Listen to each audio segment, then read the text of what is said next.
Hello, everyone. It's Shane Kanto, your Wasteland reviewer, and welcome to Wasteland Talks, my weekly my weekly talk show where I talk about whatever the hell I want. And we're back at it again, my music friends Jim and Alex, and we're here for album analysis, and we're learning a good lesson on why you should not mess around with Jim. Yeah, Croce. Yeah, but not this Jim either. that's right. Nothing bad is going to happen to you. No switchblades in my pocket. No pool cues, Are custom are made are or they legal otherwise. in Utah? Because I know they're not legal here. Switchblades? Pretty sure. They are. But do they have to be like under 3 inches or something? You board a plane. Oh, okay. Utah's the Wild West. I carry around a Bowie knife.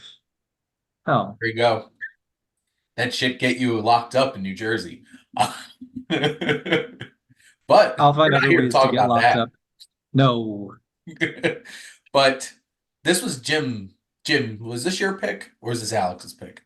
I think this was a mutually Yeah. agreed I upon think we pick. all equally got excited about talking about this album. So, Yeah, but uh, Alex gave us the impetus because he was part of a tribute show last month. yes. That, that's right. Yeah, we did a tribute. It was the day before Halloween, actually. We did the tribute show at the Belmar Arts Center. Um, and yeah, it was fun. It was a lot of fun. A lot of people and a lot of cool songs. And I got to play on or sing on a couple of the songs that are on this album. And so it was fun. It was a lot of fun. It was a great way because I've loved his music ever since. I think I can't remember when. I want to say I picked up a double disc at it was either the Howe record store or the Princeton Record Exchange. I can't remember where. And then I was listening to it when I was working at Ryder. And then on my way to California after I left New Jersey, I just listened to those two CDs over and over again. This was the first time I listened to this album in this order. Though, and it was weird for me because I had never heard the songs. It's still like we were saying, like it sounds like a greatest hits album now, 50 years later. So So much time has passed. And it's a classic. I've been listening to Jim Croce's music since I was a little kid because I would always just listen to 98.1 WOGL out of Philadelphia, and they were big Jim Croce fans. It's like they played rock music, but it was yeah. like nothing harder than like Billy Joel and Elton John. And so like it was like lighter classic rock music. Like you weren't gonna hear like Deep Purple on 98.1. Like I listen to so much Credence and I listen to so much Jim Croce on 98.1. And I've definitely fell in love with his music. Um and it's been some of his music's been used in a lot of films. Music great in Django Unchained. Yes. And this, at least one song on here, which we'll talk about, has a pretty big impact in my relationship with my wife because I would sing it a lot. So, but Jim, what's your background with Jim Croce? It's funny. I used to sing my little sisters one of these songs to like as a lullaby when they were babies. Oh, Um, oh, yeah. Fun. I I was familiar with Operator for like since before I can remember because the radio played the shit out of that song. Um, Jim Croce, I didn't know he was a Philly boy, or at least he settled in Philly until I was well into adulthood. I had no idea he had local ties. Um, but I had gotten a CD, the greatest hits CD, in my teens, probably my early teens. Um, and then I raided my parents' record collection around the same time, I don't know, 15 or something. And I remember that like James Taylor's Sweet Baby James, My Narcissist, James Taylor, Jim Croce, Four-Way Street by Crosby, Stills, Nash, and Young. That was a big one too. Um, but they had this record and also I've Got a Name, I think. So I had those two on vinyl and I got to listen to them on vinyl on turntable. Um, the Real Guitar album, and that's when I was learning how to play the guitar. So like all the acoustic guitars of that scene, James Taylor, Jim Croce, Crosby, Stills, Nash. I just love the sound of it. Still sounds great. Um, Yeah. the bends get a little repetitive, but like all these, it's really a no skips kind of an album. I have favorites. Um, I have those that I'll skip now because I just have heard all these songs so many times. But like Alex was saying before we pushed the button, there's at least one song that you kind of forget about on here, and I think they're all really good. Mm. Oh, yeah, absolutely. Yeah. Yeah. No. Um, yeah, no, well, I don't know where to start. But it's kind of it's very cool. It's been over 50 years, and some of these songs really are timeless, no pun intended, with the Time in a Bottle. Ironically, that's the one I go to the least, but obviously that is the biggest song he ever had. Um, but what the coolest thing about the tribute that I did recently, I have to mention, was that Maury Milheisen's sister was there, and she had told a couple stories about them, and was really appreciative that we put on the tribute. But just like the fact that she actually showed up was like, oh my God, this is so cool. But it's easy to forget, like Jim Croce was only 30 when he died, and Maury was only 24. So these guys made this music when they were very young, and they died super young. So We're it's just older than that. we're older than when they, yeah. So crazy, right? So, but For yourself, Shane. Huh? Speak for yourself. that's right. Jim's still 28. Am I the oldest one here? I'm 37. Oh, okay. I'm I'm the okay old. with being the middle child. I can handle that. Yeah, I'm the baby. I'm 32. That was more of me visceral reaction to realizing, yeah, wow, I'm older than Jim Croce was when he passed away. And I don't like that. Or like half of the famous musicians who died prematurely in that era were all in their 20s and 30s, and just like, and look at all the amazing things they did. Just which is He is interesting, Alex, because he like is forever going to be timeless to me though. Like I don't think of him as being 20 something or 30. Like he's Jim Croce. He's just Right. he is out there in the ether. You know what I mean? that Totally. mustache. Got a great mustache. But it's funny, Alex, because the song that I do listen to the most is definitely Time in a Bottle. Sure. Oh, Because wow. it's Um, I like this and Photographs and Memories are like two of the most beautiful songs to me, like ever.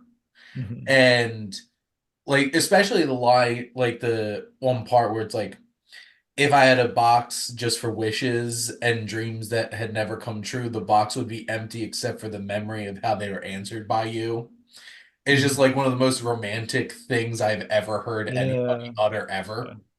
And that just hits in a certain way. And just musically, it's so beautiful. And it just Yeah. has this feeling to it.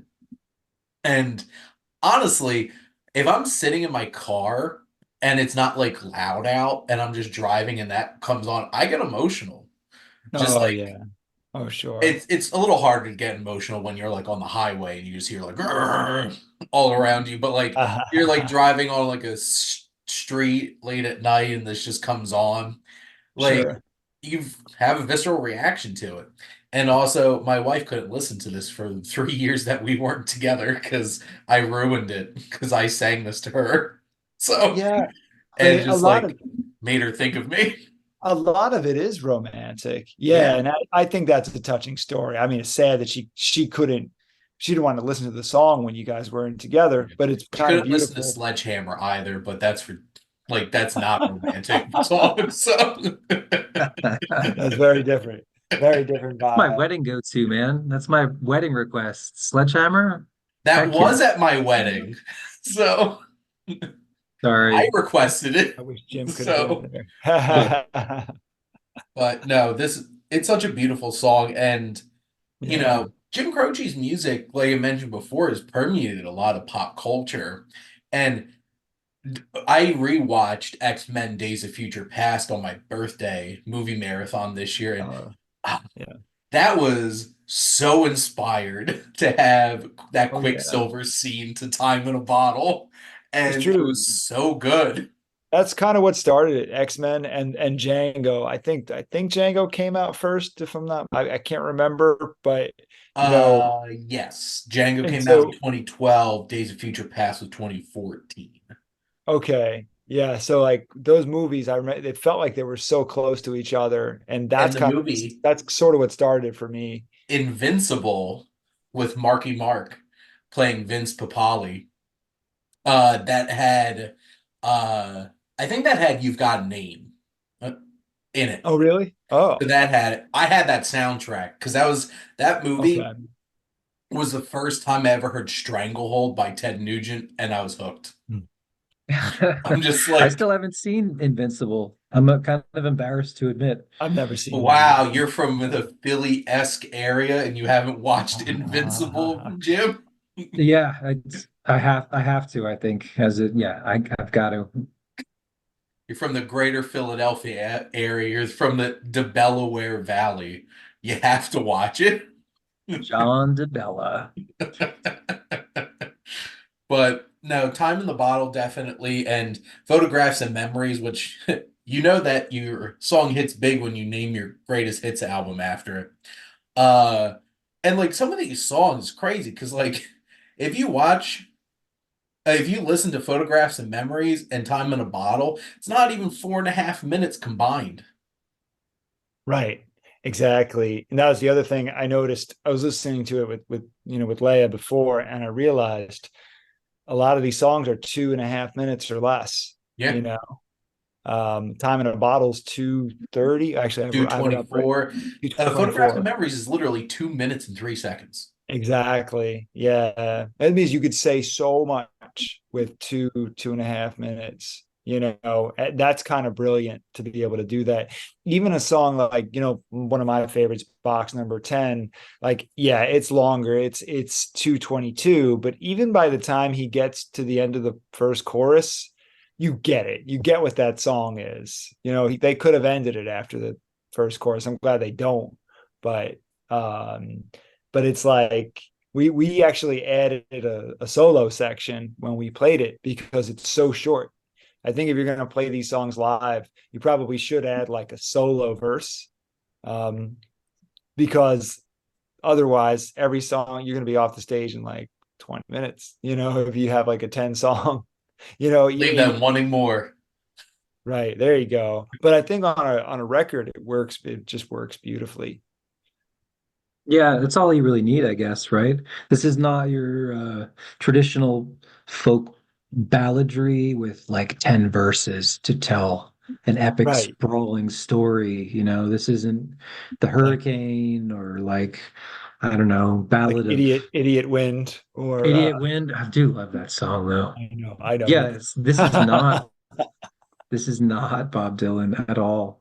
And Right. it all just sounds so good too. Like it's not really challenging to listen to at all. It's poetic, it's sweet, it's romantic, and it's really for me really easy to listen to. I find myself skipping the fast songs like Rapid Roy Yeah. and Uh-huh. Mhm. Don't Mess Around with Jim or Leroy Brown on I think it's the next album Leroy Brown was on. That Those are song the has ones that I played find Life, myself so Life and much on skipping. the radio. Times, and Yeah. that album. I just looked at the track list for Life and Times. That track list isn't as strong as this. Like in terms of like when you compare, it's just not. This is like that's why this feels like the greatest hits And the because album he did before this with his wife wasn't very successful from what I right. understand. No, they he was good. He was about to quit. Like that's what I understand. They were going to quit the music business, and Hmm. then Time in a Good thing he Bottle. did. Someone called him and said, "You need to come over here and record this."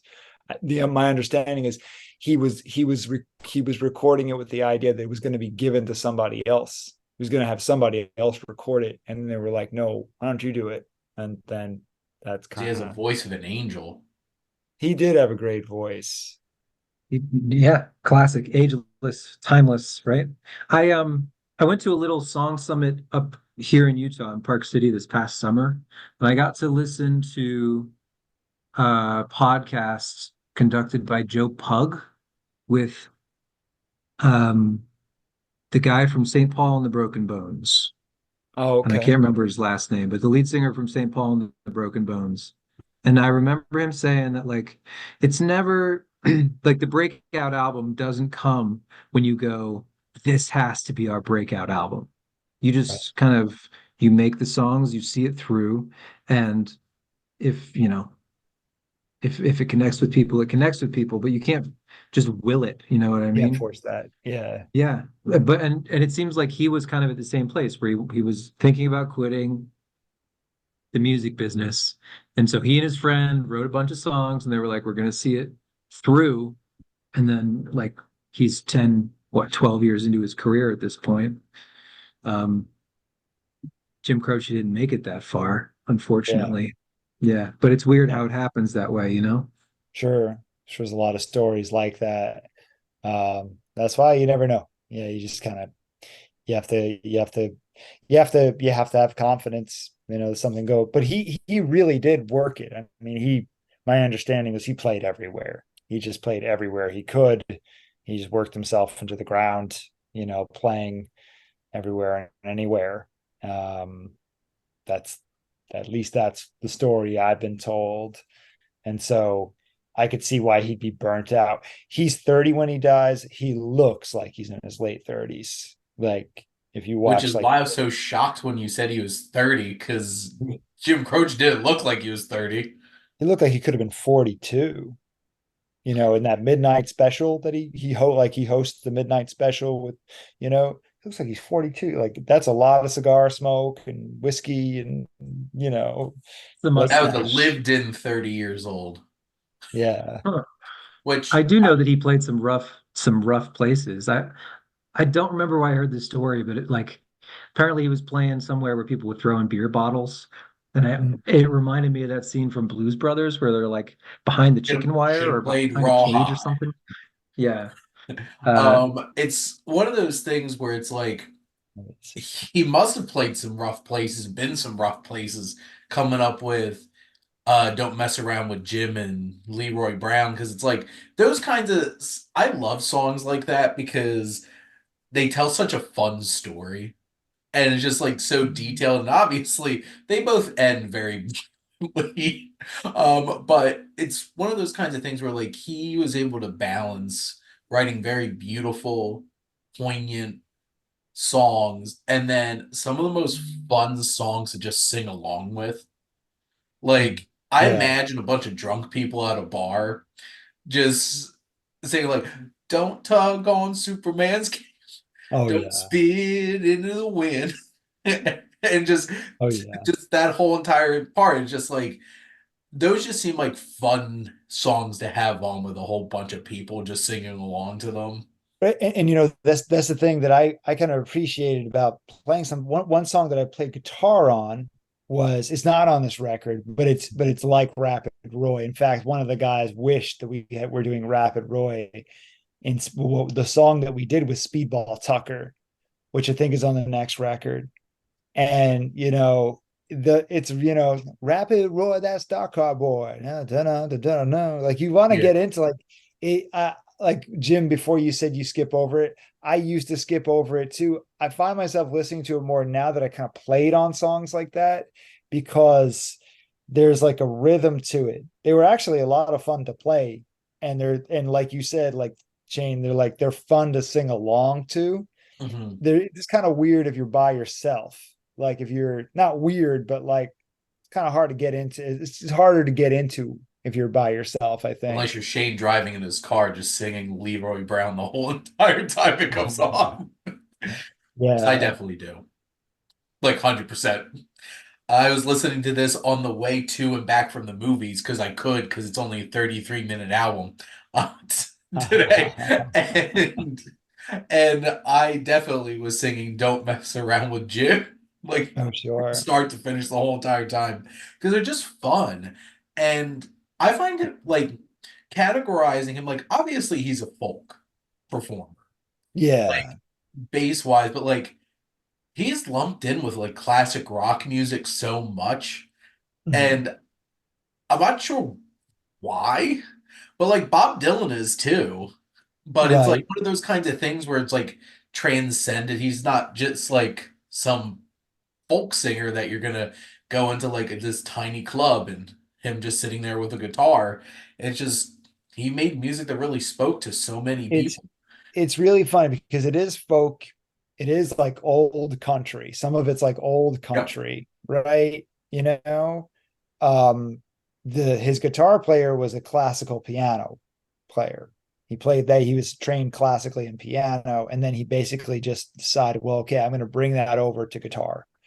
And so you have this mix of like folk, country, classical guitar, and then but at the same time, these are pop songs. Like these are actually, in some ways, these are tomorrow's going to be a brighter day, which is for me is one of the more forgettable ones. But like that's a pop song. Tomorrow's gonna be a brighter day. Sounds like something Stevie Wonder could have done, or something. I could have seen a bunch of different like pop singers, do that. I could have seen Michael Jackson do a version of that. So you're really, at the end of the day, it's folk, but it's more folk, I feel like, because of the music, not necessarily because of the lyrics or the song structure, you know. It's Um, like so much of it's guitar and like acoustic guitar, but right. like these are all so many of these songs are like you could just imagine popping up on the radio, and like Yeah. unless you're going out of your way to listen to like folk music on the radio, you don't Mhm. hear a whole lot of folk music on the radio. That's But in true. 1973 was all over the radio. So I Yeah. wonder if he was trying to write a hit with "Tomorrow is going to be a brighter day," and maybe like you kind of see through that as, you know, somebody who's played some music, somebody who's written music. Maybe that kind of bores you. You know what I mean? Maybe that's A why little bit. you don't It like that doesn't. song so much. True. But and then, because he has songs like that. He has One Less Set of Footsteps, which I forgot was a Jim Croce song. One There's less one set It's less of it's set so of easy to footsteps listen to on the footsteps though. at floor. your door in the morning. Yeah, One less set of footsteps at your door. I mean, it's yeah. pop, and it's like, it's not really, that was not for me. And then you have I Had to Say I Love You in a Song, which is a beautiful, like lyrically is beautiful, but it's so sappy. It's sap city. So he has these songs that are like, he was a great songwriter, and he knew how to write songs that were like going to catch people's ears and attention. And that's why, like, like I gravitate toward, the romantic stuff, but I also gravitate toward like the downtrodden, folk singer songs, because like New York's Not My Home, Mhm. right? Like it's so I do really relatable. like that one. It's so real, like, like, oh yeah, New York's not my home. Like, I've been here for a year, I've never once felt like home. I mean, who can't relate to that? you know so you have this, he was just a great songwriter, and then he had fantastic musicians around him. One thing that's important to note, so in the studio, I didn't look up, we should have, I mean, we still can, whoever the hell played bass for this guy, Mhm. wonderful bass player. The bass playing is incredible, on like all his stuff. I don't know if it was him. I don't know who did Tommy it. West I think there were a played couple different bass. bass Joe players on this. Macho played Yeah, bass. Jim Okay. Ryan played bass specifically on box number 10. Oh, okay. Yeah. He had maybe some session guys. Maybe just a lot of session guys for this amazing. album. I think some of the bass playing is great, especially on like New York's Not My Home and like the softer ones. Like they found their own groove with it. You're able to Mm. play like almost like their own melody. along with, which is very, I don't know. I'm not a bass player, but it just seems like it's, very creative. The drummer's good. The drummer's fine, but on the live set side of things, um, they'd never played with a drummer. That's what my understanding is. They'd never played with the drummer. It was always, it was folk city. It was like guitar and vocal. That's it. So like even like when they do the midnight special thing, it's just him and Maury, just the two guitars. There's no drummer, no bass player. So when you're going back to the whole classic rock thing, it's like, yeah, it's not really rock, the way we think about rock, with the electric guitar and the drummer. So if he's getting lumped into classic rock, because it's just become this giant like umbrella of, I don't even really think Like the of Rock rock. and Roll Hall of Fame. Yeah. But Speedball Tucker, Rapid Roy, those songs They kind of can they rock. can rock out if they need to a Yeah. little bit, if they need to get the Yeah. crowd on their feet or whatever. It's the entertainment business is what it is, right? Okay, Alex, I don't know about this midnight special. Is it like one set, or was that like a regular TV appearance that they made That was a together? T. I no, that was a one time. I think it was a one time appearance. If you look it up, let I me used make to sure it was. watch infomercials for the Midnight Special all the time. And I so wanted to buy all those DVDs to watch all those performances. And yeah, I remember Jim Croce's section in the infomercial. They Yeah. had everybody and anybody who Mhm. was in music at the time and comedians too, stand-up Yeah. comedians performing on that show. And there's some like I distinctly remember like Rubber Band Man with the spinners was one that was so much fun to watch. Ted Nugent did a stranglehold on the Midnight Special, in his Oh, really? white pants and white suspenders and his buffalo tail on and everything. Yeah. Um, and it just I would love to go back and watch all those performances, but I distinctly remember Jim Croce, and I do remember it was just the two of them on guitar, and they had the whole entire place going. Right. It's some of the Right. songs. Yeah. And what you should watch it. It's kind of funny because he's the host of the show, so he's introducing the other bands, and he's Mhm. just now we've got a great band coming up right now, beautiful singer coming right out of Saskatchewan, whatever, wherever they're coming from. Like he's like, the most gentle guy, and they just played like one or two songs perfectly. And he's just like immediately just like looking right at the camera. It was a really cool show. And I've only seen parts of that episode.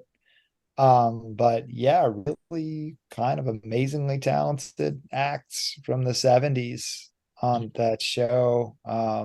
Kind of amazing. They had like three Yeah. different stages set up, and then the cameras, I guess, would swing, or they'd have the different camera one, camera two, camera three, and they'd switch the shot to the different stage. It was a cool show and a cool thing because there's not an incredible amount of video as far as I know, on like Jim Croce live performances.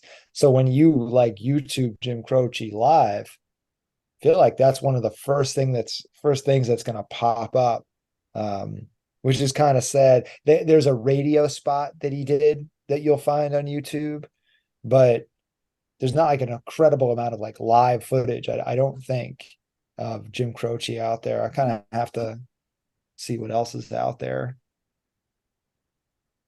Yeah, I remember my mom was a huge Jim Croce fan and had some of his vinyls.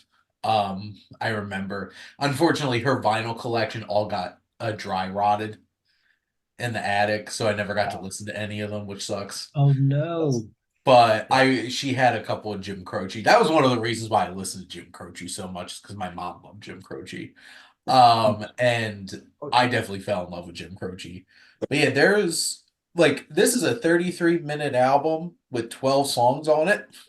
So like there's definitely plenty of different songs on here to really enjoy. There you go. So these are There you from Nice. my go. mom's collection.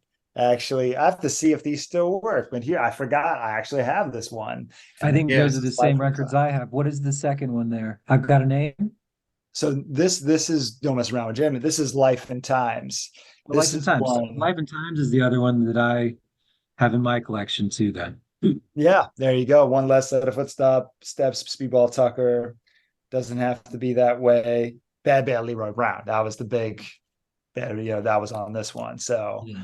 there you go. So he's So there got, are no live albums, but I did get to see AJ Croce play, which is again, it's not like a substitute for seeing no, Jim Croce live, but a whole he different did thing. play one less set of footsteps and Have to Say I Love You.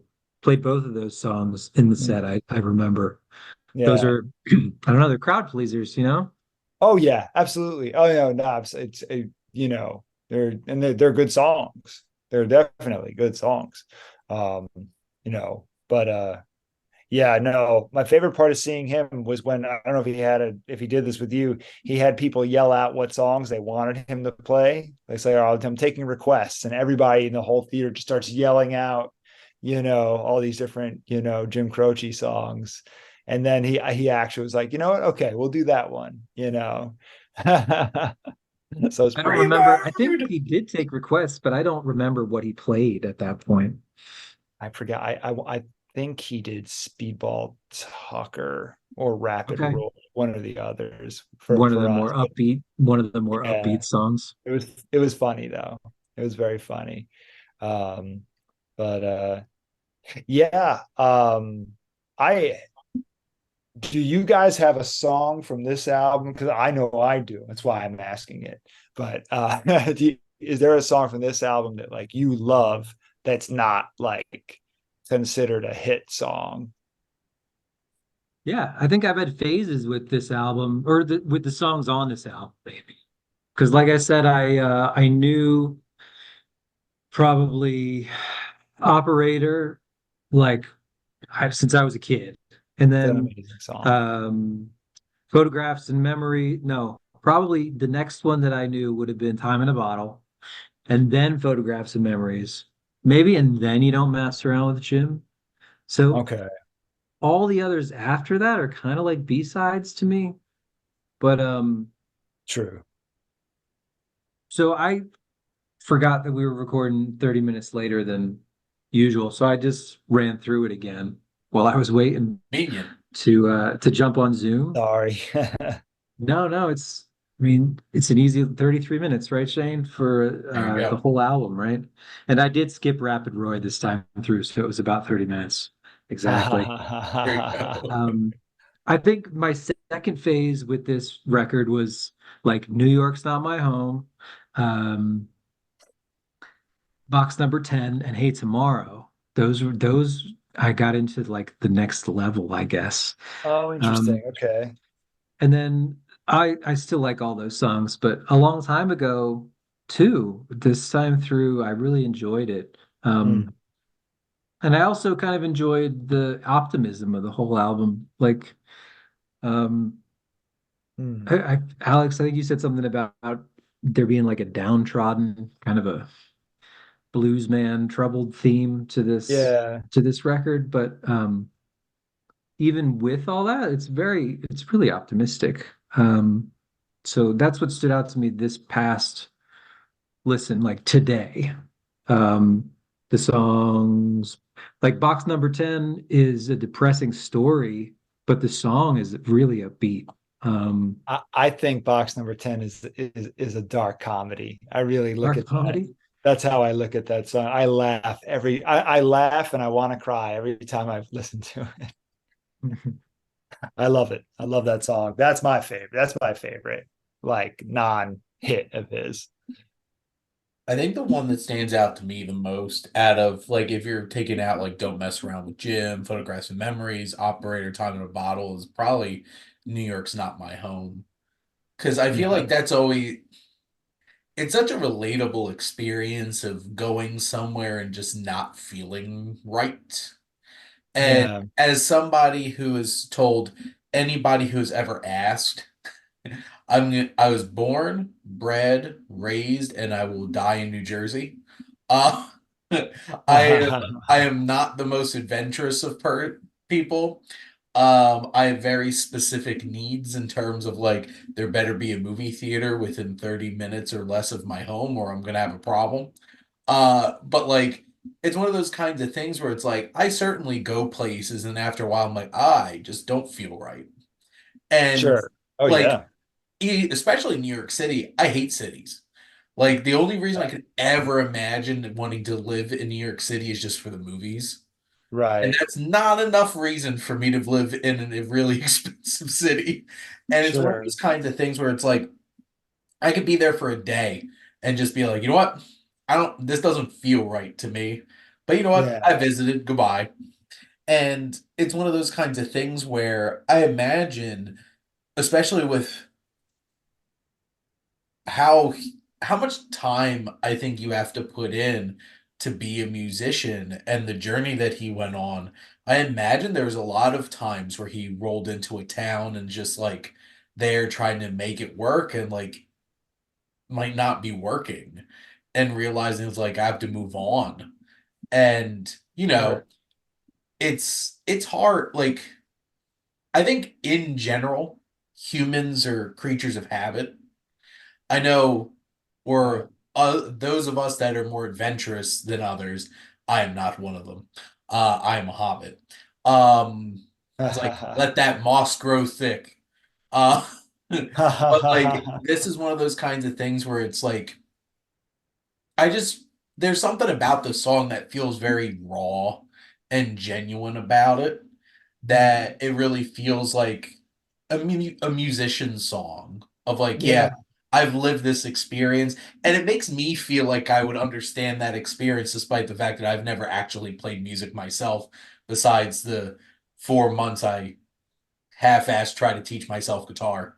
Well, so actually, I'm glad you mentioned that, and that's one of the reasons I have the guitar here is for you specifically, so you can see. Um, and Jim, I think will appreciate this.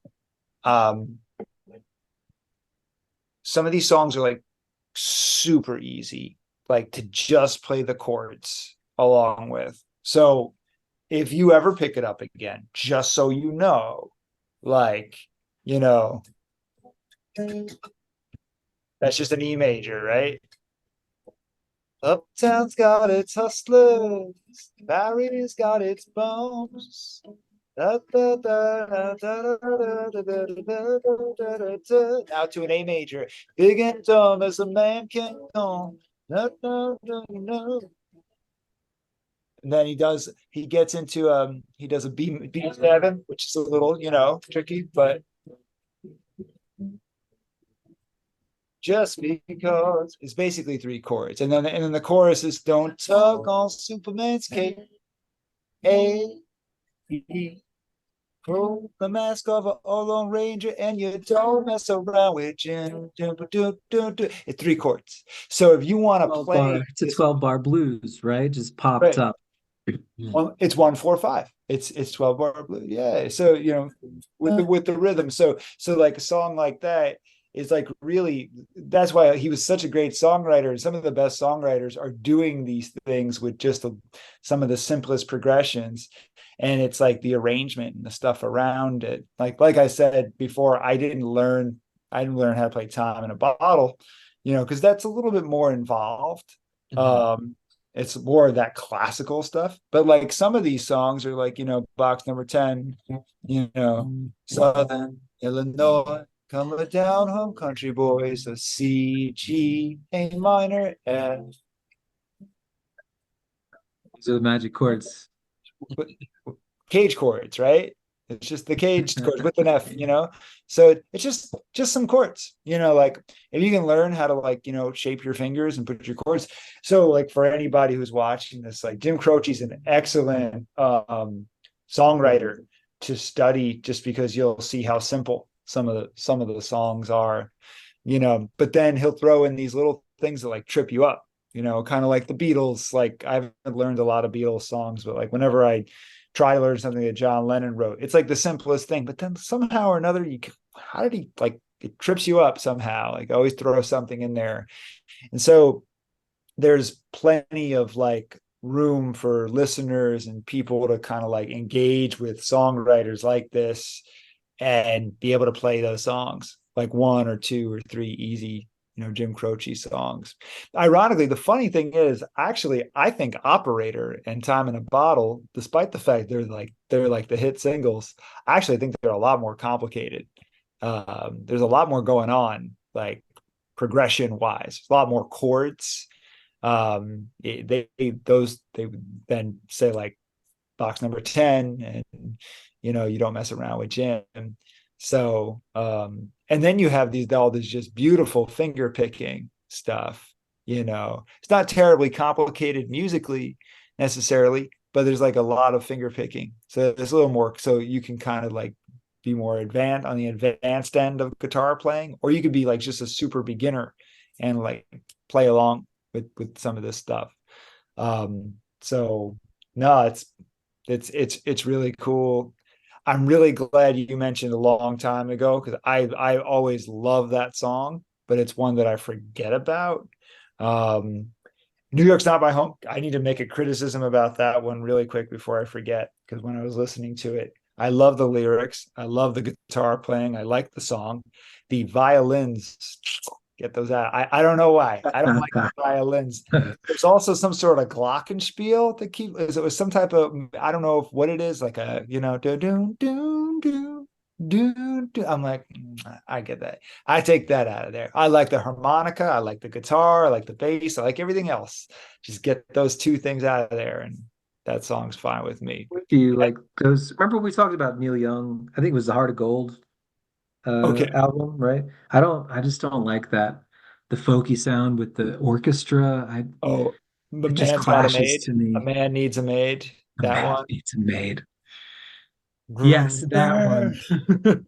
Yeah, specifically that one. All I'm Yeah, gonna there's some say is beautiful if flat picking on Operator, and I wanted to just throw out to, how do you say his name? It's Marty Muehlheisen? Maury Muehlheisen. Maury Muehlheisen. Maury, yeah. His nylon string guitar on Photographs and Memories is just, yeah, it's not that complicated, but it's Yeah. gorgeous. Just the way they, I don't know, all the sepia and um reverb that the studio threw on it. It still sounds really good. Like Oh, it sounds like the 70s, but kind of in the best way. yeah, it's warm, and it just sounds right in the car with you. It's like a warm blanket, you know? Yeah, it's great. Before I forget, another song I got asked to sing on. I'm glad I didn't have to play it, because it's a little more of the finger picking stuff. But Walking Back to Georgia, I don't know if you guys were into that one at all. Mhm. Um, I kind of fell in love with that one. Um, and it's like a super simple, song about, longing for this woman that he used to love, you know, and it's awesome. I love it. It's one of those songs, I think, once again, it's easy to forget about, you know. Kind of Well, curious about that one because maybe that's part of the reason I didn't think he was from the area, because I thought he was like from Right. Georgia. You know what I A mean? lot of country-esque, South sort of stuff, you know. It sounds very Midwest and South, a lot of it. hey, Credence was from California and they sang about the bayou. Oh, So wow. if you live it, you can live it. So Yeah, that's funny. it's a bed of lies. Sometimes it's, yeah, Born on the bayou. one of my friends' bands. I mean, they're in Olean, New York, and all their songs sound like they grew up, somewhere in the rural New Orleans area. Well, I think it's important to know too, because like I feel like people have certain things that they just connect to. And Yeah, you could grow up in a certain place and maybe never really felt like that captured who you are as a person, and then you hear this other kind of music that really strikes a chord. And because like I know I always love like southern rock music and like grassroots kind of rock music like that. Yeah. And I grew up in southern New Jersey in the suburbs. So definitely not where all these not where like Leonard Skinner and the Outlaws and Molly Hatchet all grew up and stuff like Yeah. that and Creedence. But I feel like if it speaks to you and you can inhabit that kind of music, because here's the thing, I feel like a lot of musicians have very specific like what the hell do Beatles know about blues music? Right. Right. But like Yeah. a lot of those UK bands loved American blues music Exactly. and lifted a lot from that in terms of Yeah. inspiration. And I feel like it's like if it connects with you, it works. Yeah, they went nuts for early Bob Dylan stuff, the folky stuff. Greenwich Yeah. Village. Yeah. Yeah. Wow.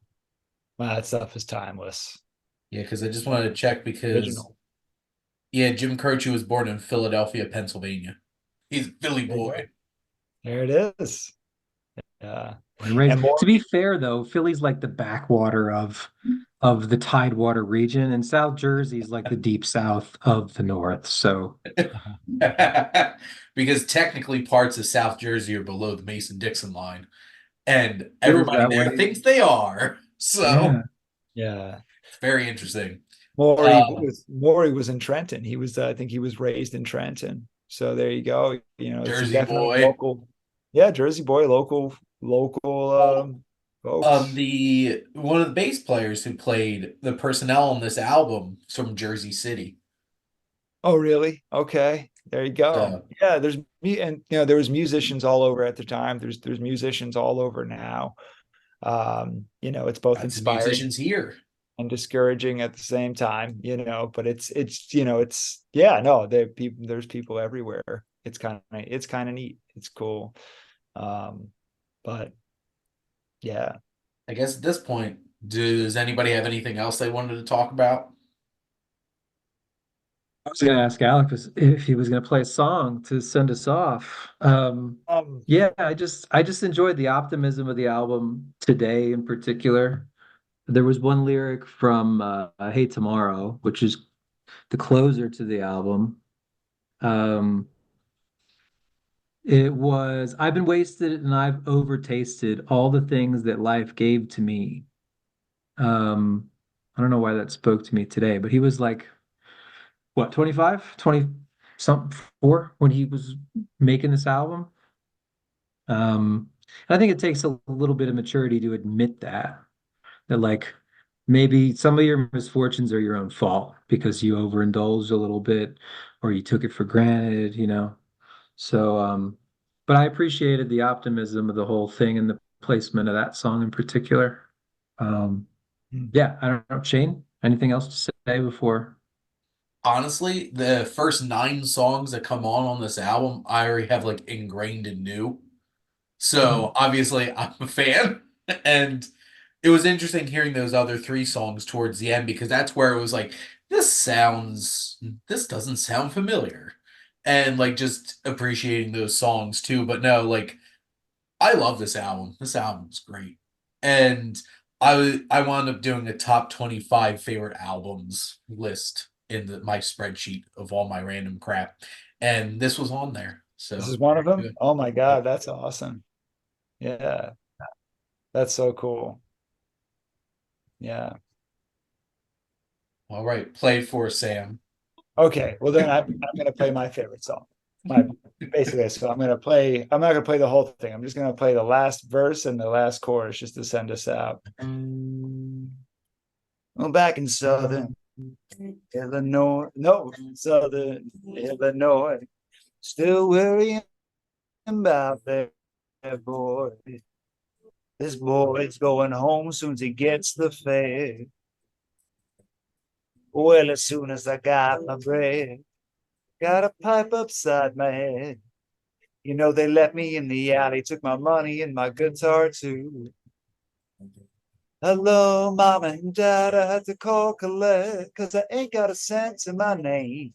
Well, I was sleeping in the hotel doorway, and tonight they say it's gonna rain. And if you'd only send me some money, I'll be back on my feet again. Send it in care of the Sunday Mission Box number 10.